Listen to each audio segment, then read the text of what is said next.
Sir sir আপনি যে এলাকার এখন একটা সম্মানীয় ব্যক্তি, তো আপনার ছেলে কালকে রাত্রে একটা মেয়েকে ধর্ষণ করে তাকে মেরে ফেলেছে, তো এর ব্যাপারে আপনি কি বলতে চান? দেখুন, আমি পরিষ্কার বলে দিচ্ছি, অপরাধী যে হোক না কেন আমি তাকে ছাড়ব না।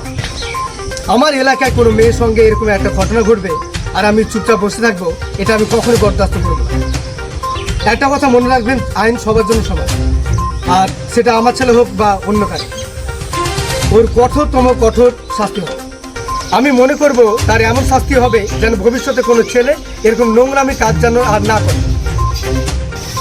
স্যার, রাজ্যে ডাকাতি, খুন এবং বিভিন্ন রকমের অপরাধকারী হচ্ছে, মানে অপরাধ হচ্ছে, তো এসব কি পরিবর্তন হবে? আর মানুষ কি ভালো নিরাপত্তা আর পরিবেশ পাবে?